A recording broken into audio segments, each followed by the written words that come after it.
that and come out and still want to serve the same people that did all this to you? Whitehouse.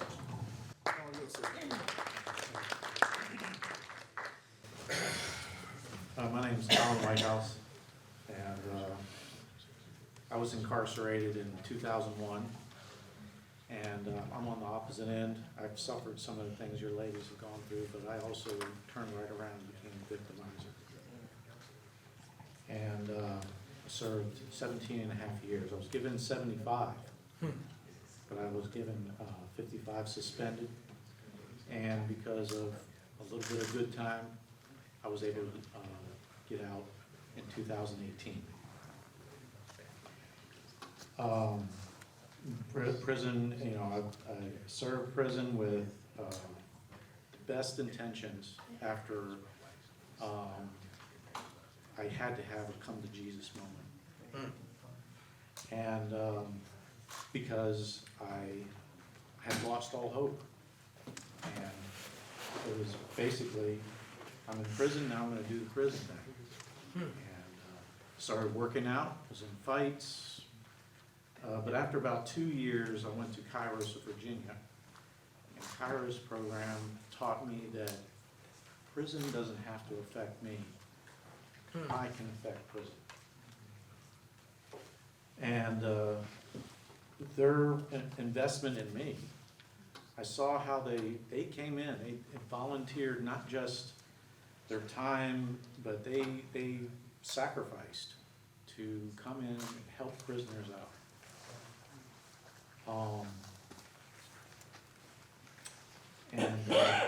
When I got out, Ron Baker, who runs Rehoboth Jail and Prison Ministry, he had taught me back in 2003 at Buckingham, and then when I went to Dillon, he was teaching Bible studies and preaching in a prison church. Everywhere that I had gone, because I was getting reconnected with Christ, getting re-involved in the church, guys were noticing me, and it was you know, asked me to be an usher. They would, the chaplain said, "Hey, I need you to be one of my assistants." And so whatever prison I got shipped to, I went immediately to get in contact with the chaplain. I wanted to get into the services. I wanted to, and if there was an opening, be one of his assistants. In 2003 also, because of this reawakening, I started studying the Bible. I started studying other books on church history, different things in theology, and taking notes. And I said, you know what? I need to get a degree for doing all this work. I'm studying and doing all this studying and taking all these notes. I might as well be getting a degree. And the Lord made it possible that I would get accepted into a seminary. It was Whitfield Theological Seminary in Florida, and they had a program, seminary training for the incarcerated. And I got involved with that, and by 2018 I finished. And did my oral examination at Trinity Presbyterian Church in Charlottesville, Virginia, and passed by the grace of God. This all, of course, you know, really made Ron pursue me to be part of his ministry. And at first, my probation officer was really against it. He didn't want, number one, he didn't want me to be involved with any other prisoners and other ex-felons. He didn't want me to, you know, he said, he didn't want me to go to church. Didn't even want me to go to church. But I don't know what happened, change of heart. Maybe they looked at my record and saw, wow, he's been a chaplain's assistant at all these different facilities. He's, you know, looked at it, you know, he signed up for all these church services and things, they came up with a way to do that, and that was through an agreement with my counselor, the probation officer, the pastor, and myself. So it was almost like I was taking on extra probation rules. And if I violated any of them, it was just like violating probation. So I had more accountability, more rules to follow. And at two and a half years after that, I got off probation. Ron wanted me, at first I was just writing letters to prisoners, because they gave me permission to write prisoners. And then Ron just said, hey, put in your application, all I can do is say no. And so I put in my application to Buckingham Correctional Center to become a volunteer. And it took a year or more, but they called me and said, do you still want to be a volunteer? And I said, yeah. And since then, I've been going in to teach Bible study on Tuesday nights. Ministry with Ron Baker has allowed me to see the other side of it. Before it was me being in prison, seeing these volunteers come in, but now it's me going into prison to meet with those guys, and I can see it takes a lot of love. It takes a lot of love, because when you're in prison, you really get a real sense that you're lower than dirt. You've done some bad things, and prison is a reality check, because either you've got to trick yourself into thinking that you're in some kind of playground, or you're on vacation or something like that. I don't know what guys do, but all they do is play cards and gamble and all that kind of stuff. But for me, it was a time for me to look at myself and to come to realization some of those things that Charlotte talked about. They're deep down, because I was acting out of something that my family had done to me. And there was a lot of things, issues that had to be dealt with. And I'm very grateful for group therapy in prison, because there was a Dr. Stone there, and he didn't let things ride. He called you on your BS, and he asked those pointed questions that made you think, so that you can answer those questions truthfully. And when you heard the words coming out of your mouth, it's like, wow, that's me, and that's the real me. So I've been also visiting guys in the Virginia Behavioral Rehabilitation Center in Burkeville. We do pen pals, we do Bible studies.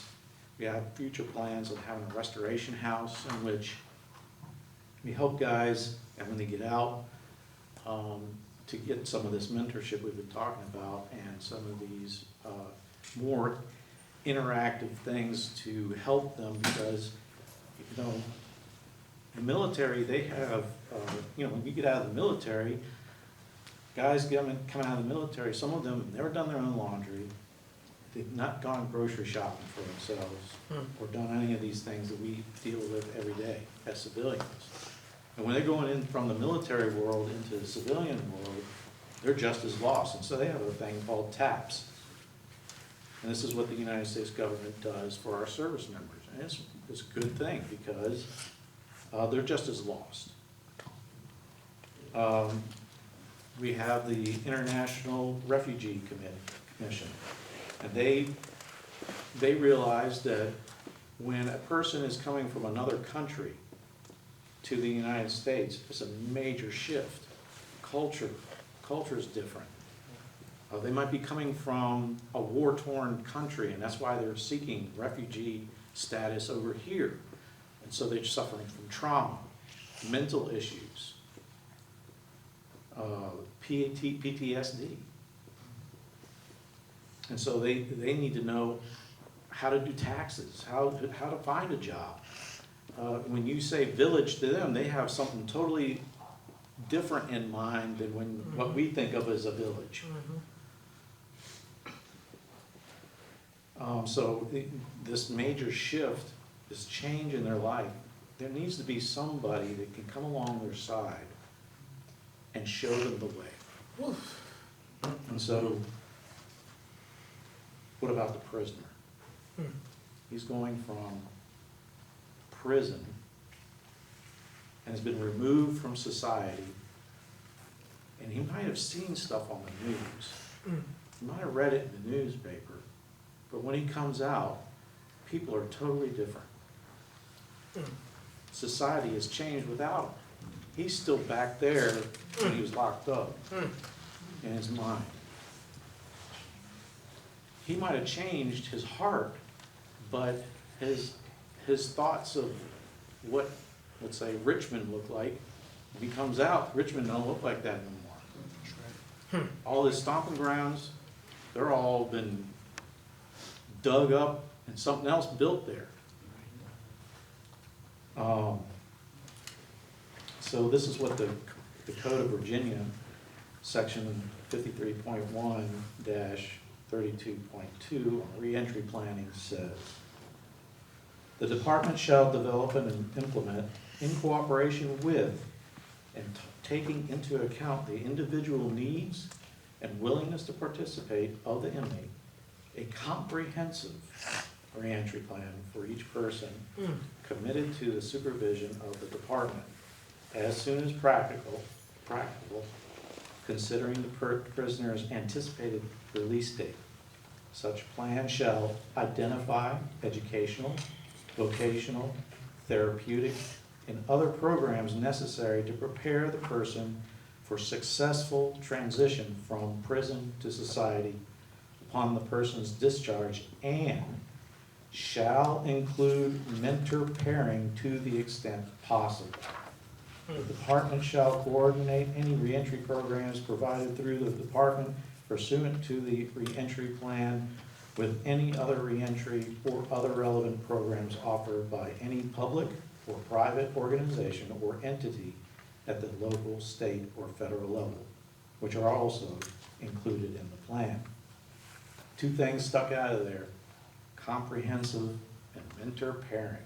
Now, I've heard what you were talking about, Michael, and that's great. Thank you. But not every prisoner gets that. I think Virginia Department of Corrections does see the need for younger prisoners, and they get it. They get that. But let me explain to you what I saw, what I experienced. Now, Director Harold Clark was going in a good direction. We needed reentry. Reentry actually is not a new thing. This law was dated 2008, but I remember seeing as early as 1985 a need for reentry programs. And there really wasn't. Now, Virginia noticed, and they know, prisoners, when they're making that transition to society, they're left behind. They're already left behind. I call it the Rip Van Winkle syndrome. If you don't know about the story about Rip Van Winkle, it's a story about Rip Van Winkle is, he's a young man, and somehow he's partying and doing all these things, and he meets up with some dwarves, and the dwarves give him a drink of some kind of ale that puts him into this, I guess, he's bowling in some bowling with them, and before he knows it, 20 years have passed by. He wakes up and the vines have all grown over him. He's an old man. He's grown a beard down to his hips, and nothing is the same. He goes to the same places, and the people, and they're not there anymore. He goes to where this businessman he used to know, he's not there anymore. His son's working there. The businesses, the town doesn't look the same. Everything's changed. So when I went through reentry, I already heard bad stuff about it, that it really wasn't all that, they don't really help you. But I was so eager to get out. This was almost kind of like a rite of passage for me because I'd already done all these years, and I felt like, yes, I'm in for a big surprise when I get out. So I need everything in my toolbox that I could get. And so what I saw were the materials were pretty old. We were talking about they photocopied some stuff that looked like it had been photocopied over and over and over again for the last 20 years. There were very few outside speakers. Even the counselors themselves didn't teach classes. They always got some of the inmates that were more knowledgeable to teach classes.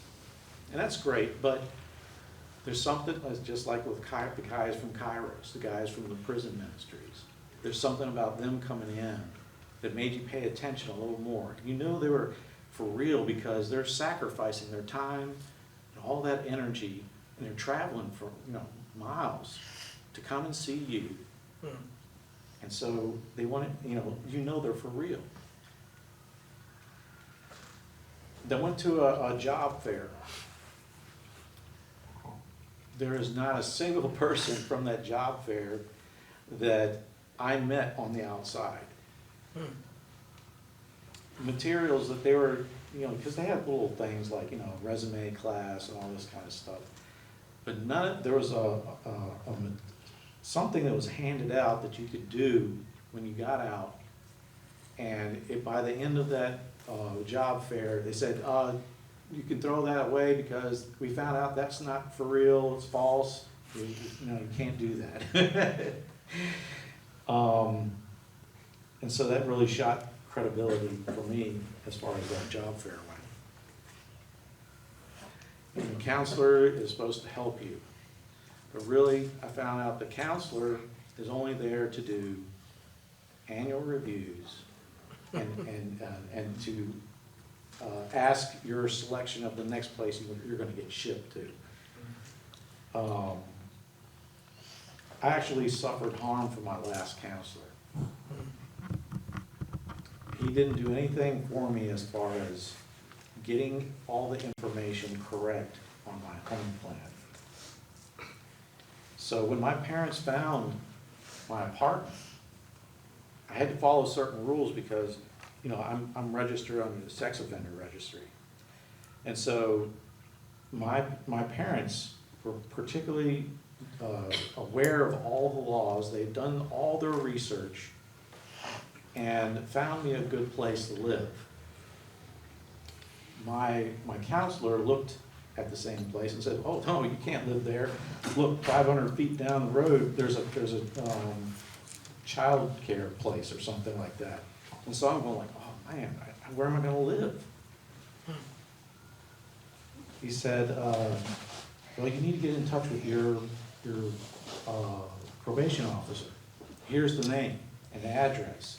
Well, the place was right, but this guy that I was writing to hadn't been a probation officer there for a number of years. Because when I got probation officer, he said, why did you write this letter to Greg something or other? He hasn't worked here for like 10 years. And so, my parents, they found my home plan. They looked at all the laws, made sure that I was acceptable. They went to the renters, explained my situation to their embarrassment, to be turned down many, many, many times. And finally found a guy who would rent to me. They provided 3 months' rent and a security deposit. And in Charlottesville, that's not cheap. Even for a one-bedroom apartment, it was $775 a month. They gave me the necessities. They gave me clothes, a coffee maker, small appliances, silverware, plastic plates, bowls and glasses, and a coffee mug. They spent the first 3 days with me to take me to the DMV to get my driver's license. The first sex offender registry, which was in Richmond, although they didn't need to go down there, but we went down to the main state police place in Richmond, because that's the only station they knew of. They helped me with my vehicle registration and to meet my probation officer. They took me grocery shopping for the first time.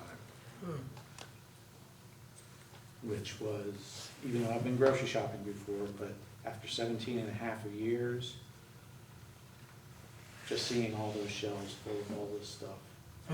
You know, all these little things, guys would talk about, man, I miss eating this, and I would see that and I would remember that guy, or that conversation. They helped me get a Sam's Club membership. They printed out the bus schedules and the routes for me.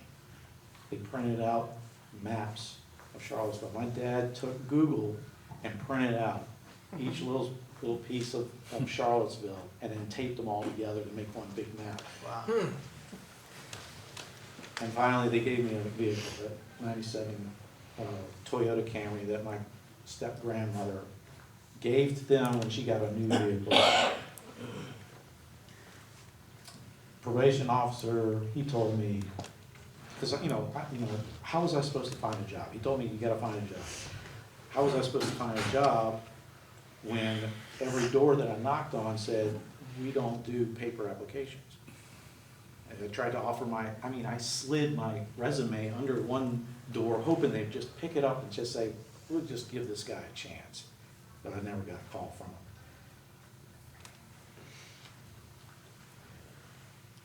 So I wasn't allowed access to computers. And he said, we are not here to assist you. We are only here to make sure you're following the law and to put you back in prison if you don't. That's what he said. But that's the truth. Probation officers are not there to help you. They're to make sure you're following the law. They're there to keep checking up on you. Make sure everything's all right. If they see anything that's kind of shady, then they need to start keeping a closer eye on you to see what's going on. Do an investigation. If you're doing something illegal, put you back in prison.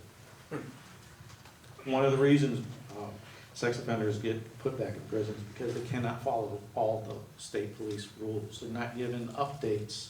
They have, you have to be on top of it.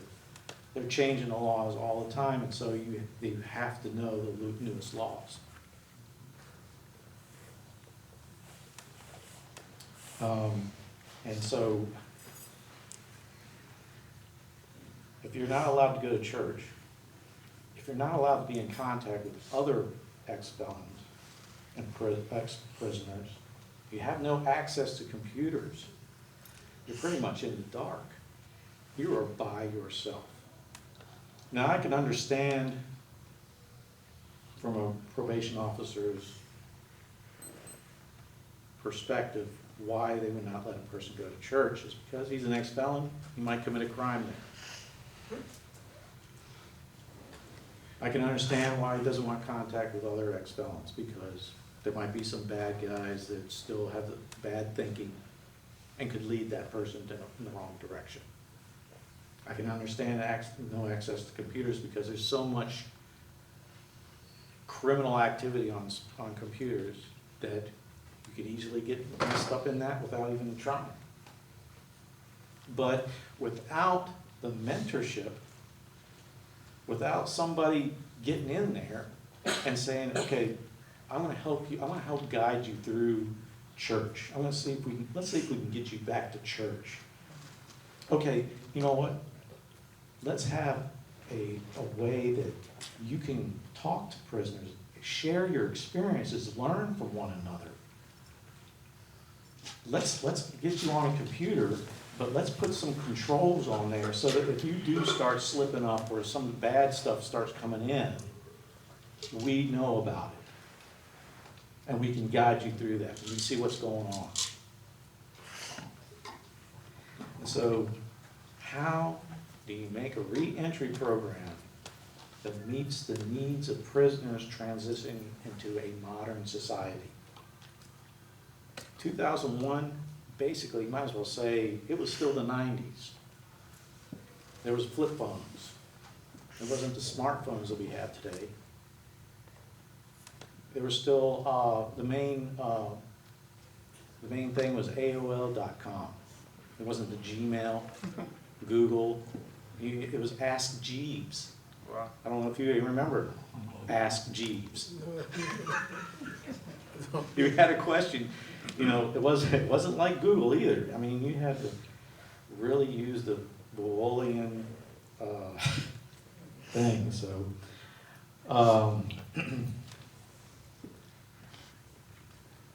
I had to actually relearn the way I did things. I had to relearn how to interact with women. Women had changed. And still to this day, I do not have a girlfriend because I just get it messed up. I didn't have a problem back in the 90s. The 90s women are gone.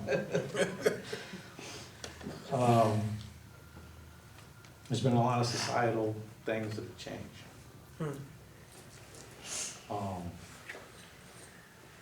And so there has to be something more. There has to be something better. And I think through a restoration house of some sort of like that, the program would have to include being able to guide men through society and all their challenges and show them the right way to handle these problems that they have in modern society. It can't be just thrown out there and just to do what they can. We've been talking about purpose. Well, if you know what your purpose is and you can't get access to some job or whatever in order to give that gift to the society, well, you're not going to be about your purpose. And if you're not about your purpose, just like in prison, a purpose will be found for you. And it's not going to be something you like. It's going to be something according to what another individual wants you to do. They want to use your abilities for their purpose.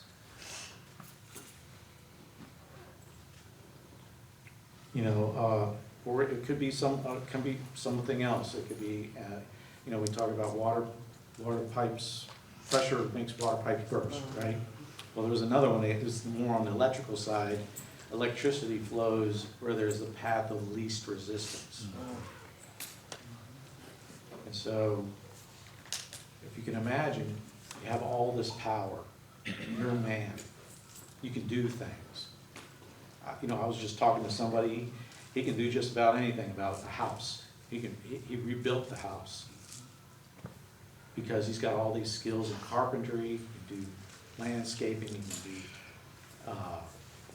the cement work and everything. He built his own house if he wanted to. But without a path for that person to put all those skills into place, what is he doing? He's just wasting time. He's wasting those gifts. And he's putting his efforts into something else that he probably doesn't want to do. Knowing that it's going to probably lead him back into prison. So that guidance to a job, I believe if Virginia Department of Corrections was really putting in place a re-entry program, re-entry would start the day they got into prison. Because if they don't have a life sentence, You know, today is life without parole, but even there, even in that, there's geriatric parole. So about 90%, I would say, of prisoners are going to be back out on the street. And so they need to be prepared for that day, no matter how long down the road it is. And so their whole time in prison should be focusing on what are they going to do when they get out. What kind of person do they want to be when they get out? Do they want to be a better person than when they came in? And so that job, the job that was found for you before you got out, that is quintessential, because when you get out, you're already thinking, you know what, I've got a purpose when I get out. I've got something that I'm going to be doing. I'm not going to be scratching, looking for something to do in order to get a paycheck. It's going to be, as soon as I get out there, I'm going to be able to have a job. That means something to people, because when you can earn your own wages, instead of getting it from the government or trying to steal it or go do something that's underhanded to get just to feed yourself, that is something you can stand on and say, you know what, I'm an all right person. I'm all right. I'm going to be all right. It took me 5 years before I could find the job that I have now. I went from one job to the next because I had to start scratching my head going, where do I even go?